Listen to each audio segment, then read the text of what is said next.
Hi guys, இப்போ டிமார்ட்டில் வந்துட்டு நம்ம மஞ்சள்னா கடலப் மாவு வந்து வாங்கிட்டு வந்திருக்கிறோம். ஒரு கிலோ வந்து 69 ரூபா. இது எல்லாமே இந்த மாதிரி கவர் தான் கொடுப்பாங்க டிமார்ட்டில். நம்மளாம் வந்து எடுத்து போட்டு அப்புறம் வந்து வெயிட் போட்டு நம்ம தனியாக வந்து பில் கவுண்டிங்க்கு வரணும். சர்க்கரை வந்து சுகர் வந்துட்டு 2 கிலோ வந்து வாங்கிட்டு வந்தோம். 1 கிலோ வந்து 43 ரூபா. இது வந்து பொன்னி அரிசி வந்து பச்சை அரிசி பொன்னி அரிசி. இது வந்துட்டு பச்சை அரிசி வந்து பொன்னி அரிசி. அதுக்கப்புறம் பார்த்திங்கன்னா இது வந்து பிரியாணி அரிசி வந்து வாங்கியிருக்கிறோம். இந்த வந்து பிரியாணி அரிசி. இது நம்ம வந்து இந்தியா கேட் அரிசி வாங்குறோம் இல்லையா, பிரியாணி அரிசி. ஸோ அதே மாதிரி தான் இது இருக்கும். இது வந்து லூஸில் இருக்கும். அதுதான் டிஃப்ரெண்ட், வேறு ஒன்றும் கிடையாது. பிரியாணி அரிசி பேக்கெட்டும் அது இதுவும் மாதிரி வருது. அதுக்கப்புறம் கடலப்பருப்பு, உளுத்தம்பருப்பு, காராமணி இது வந்துட்டு. அதுக்கப்புறம் நம்மளுக்கு இது மாதிரி சிப்ஸு வந்து நம்ம வந்து வேணும்னா இது வந்து ஜவ்வரிசியில் வந்து செஞ்சுருக்காங்க. 1 கிலோ வந்து 115 ரூபாய். இது வெயிட் வந்து நான் வந்து 1 கிலோ வாங்கிட்டு வரல.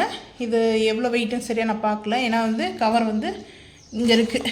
வெயிட் வந்து பார்த்திங்கன்னா 116 கிராம் வந்து 29 ரூபா அதோடைய ரேட் வந்துட்டு. இதில் வந்து ஃபைஸியாக இருக்குது க்ரீனு. அதுக்கப்புறம் பார்த்திங்கன்னா நல்லா காரசாரமாக வந்து ஆந்திரா இது மாதிரி கொடுத்துருக்காங்க. அது பாருங்கள், இதில் வந்து சில்லி போட்டிருக்காங்க பாருங்கள், சூப்பராக இருந்தது.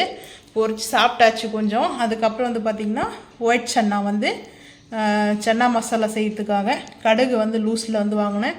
கடலை வந்து ஆல்ரெடி இருக்குது. இதெல்லாமே நான் கொஞ்சம் கொஞ்சமாக தான் வாங்கினேன். இதெல்லாம் வந்து கொஞ்சம் ஊருக்கு கொடுத்துட்றதுக்கும் கொஞ்சம் நாங்கள் யூஸ் பண்ணுவோம். நாங்கள் 2 பேர் மட்டுமே இதெல்லாம் ரொம்ப யூஸ் பண்ணிக்க மாட்டோம். நாங்கள் மட்டுமே இது யூஸ் பண்ணுறதுக்காக இல்லை, ஊருக்கும் நான் கொஞ்சம் கொடுத்து விடுவேன். எங்கள் மாமனார் வீட்டுக்கு கொடுத்து விடுவேன். அதுக்காக தான் நான் இது வந்து வாங்குறது. அவங்களுக்கும் மந்த்லி வந்து நான் வாங்கும்போதெல்லாம் கீசர் வாங்கும்போதெல்லாம் அவங்களுக்கும் கொஞ்சம் கொடுத்து விட்ருவேன். அதனால தான் சேர்த்து தான் நான் வந்து வாங்குவேன் எப்போவுமே. அதுக்கப்புறம் வந்து பார்த்திங்கன்னா முட்டை ட்ரே வந்து 250 வந்து இதோட ரேட்டு. 30 இருக்கும் முட்டை வந்து. எக்கு வந்து பார்த்திங்கன்னா 30 இப்போ இருக்குது. இதில் வந்து பார்த்திங்கன்னா இது போட்டுருக்காங்க பாருங்கள், 30 இருக்குது முட்டை வந்துட்டு. அதுக்கப்புறம் 250 ரூபா இதோட ரேட்டு. டிமார்ட்டில் வந்து 125 தான் வந்து கொடுத்தாங்க. இதோட ரேட் வந்து 125 இல்லை 120 கொடுத்துருக்காங்க. இந்த பாருங்கள், இந்த மாதிரி நம்ம வாங்கிட்டோம்னா நம்மளுக்கு கொஞ்சம் வீட்டில் பசங்களுக்கு கேட்கும்போதோ இல்லை நம்ம வீட்டில் வந்து எப்போல்லாம் டைம் நம்மளுக்கு முட்டை சாப்பிட்ணும், கிரேவி சாப்பிட்ணும், இல்லை முட்டை வந்துட்டு ஆம்லேட் சாப்பிட்ணுன்ற போதோ நம்மளே வந்து போட்டு வீட்டில் சாப்பிட்டுக்கலாம். அப்பப்போ நம்ம கடைக்கு போய் வாங்குறதுக்கு ரேட் இப்போ எல்லாமே ஏறி இருக்குது. மளிகை சாமானம் எல்லா ரேட்டுமே கொஞ்சம் இந்த மந்த்து வந்து நல்லா ரேட் ஏறி இருக்குது. பாருங்கள், நான் வந்து வாங்கிட்டு வந்தது இவ்வளோ தான். இது வந்து நான் கொஞ்சம் வீட்டுக்கு வச்சுட்டு கொஞ்சம் கொடுத்து விடுவேன்.